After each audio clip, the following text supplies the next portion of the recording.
Feeding yourself every day sounds normal, but when you really sit down and calculate how much money goes into food, you'll be shocked. It's actually a lot. The past year, I've been trying to approach food differently. Less of eating what I'm craving or what I'm used to more of eating what is healthy and clean. The truth is, every day I'm learning to be more intentional with my choice of food.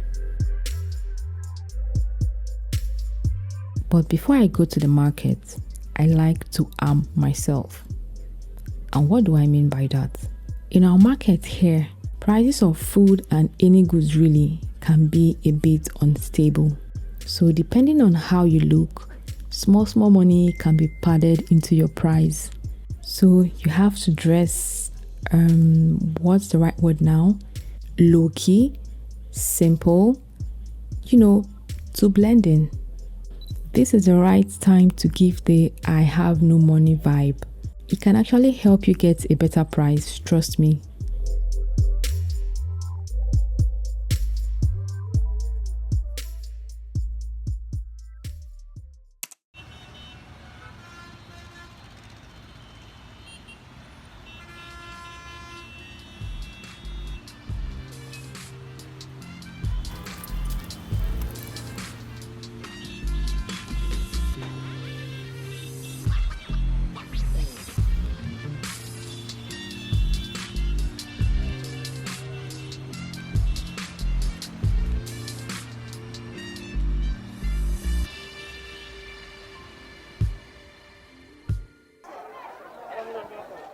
This market is called the Sangana Market.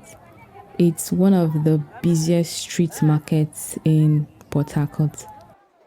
This market can be very rowdy and full of people, so you have to be careful with your belongings, your phone, your bags, your ATM card, your money. If anything gets stolen from you in this market, nobody's going to stand up for you. The only thing you're going to do is cry, because nobody's going to be chasing after some thief in the market. But one thing that brings me to this market very often is the fact that I think the prices are very affordable. And also you have varieties of sellers to make your choice from. So you can bargain from as many people as you like so that you can get the best price possible. The sellers in this market do their business around the railway. So I've been here several times and I've experienced the train pass by. Most of the sellers have their goods on the rail tracks. So what happens is once the train is about to take off, the market people are kind of signaled. I don't know how they get the signal, but what I've noticed in my own experience is that someone announces to them and everybody withdraws their goods out of the rail tracks. And they do this long before I hear the train horns. Before the horns even start blaring, the traders have removed their goods from the rail tracks, and once the train passes by, they bring out their goods again and the business continues. What I actually like to get here most of the time is just fruits and vegetables. So you see me pick a lot of pear, oranges, udara, cucumber, pineapple, any fruit that is in season, you're going to see it in this section. And one way I've figured to get these items at really affordable prices here is to tell them that you are selling. And this will help you get the best price possible from the seller. I'm telling you this trick like I've known it for ages. So I kind of figured it out myself when I was haggling with some seller, and she asked me, "Are you going to sell?" And I told her, "Yes, I'm going to sell." And she gave me the best price that I was asking for. So I was like, that means if I'm going to sell, they always bring down the prices for their fellow sellers.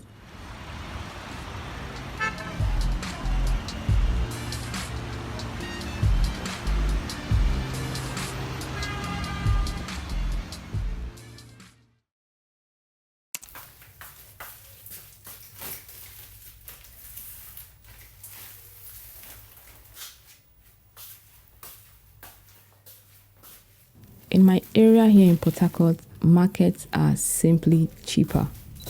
Your local market, your open market, your roadside markets are cheaper than the supermarkets when it comes to foodstuffs, fruits, and vegetables. So you can never catch me. Well, you could, but it's very rare. You may hardly find me buy fruits from a supermarket. Aside food being cheap in the local market, another reason why you may not catch me buy fruits from the supermarket is because fruits from the local market are fresher and more organic than fruits in the supermarket.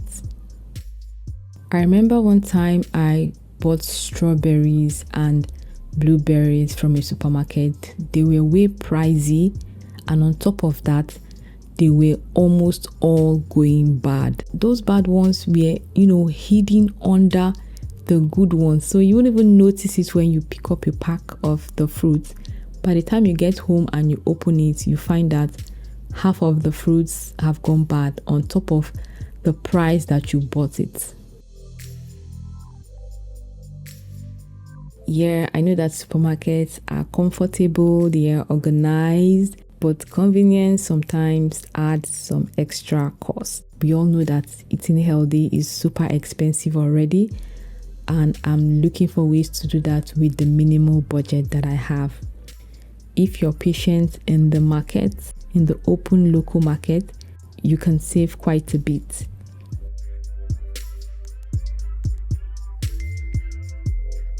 So aside the fact that I save money on food by going to the local market to buy my fruits and food, I also save money by cooking in batches.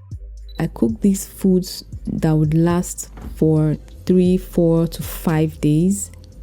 It saves you money on ingredients, it saves you money on gas, it saves you time, and it also makes eating during the week a lot easier.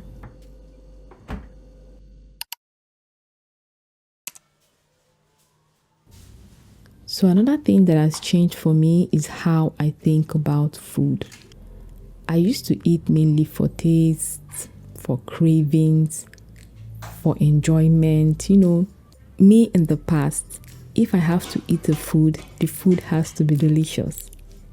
But right now, I'm mostly focused on nutrients that I'm getting. So if I need vegetables and I may not be able to prepare, a proper stir-fry vegetable, I'll just pour the vegetable into my food and I'll eat it because I'm not here for, superb taste. So nowadays, you could find me eating oilless beans with vegetables inside and a little bit of salt. But now I think more about, the functions of the food. Is there carbohydrates? Is there protein? Is there vegetables in the food? Is there healthy fat? Once these are there and the food is filling, it's healthy and it's affordable, then yes, I'm going to be eating it.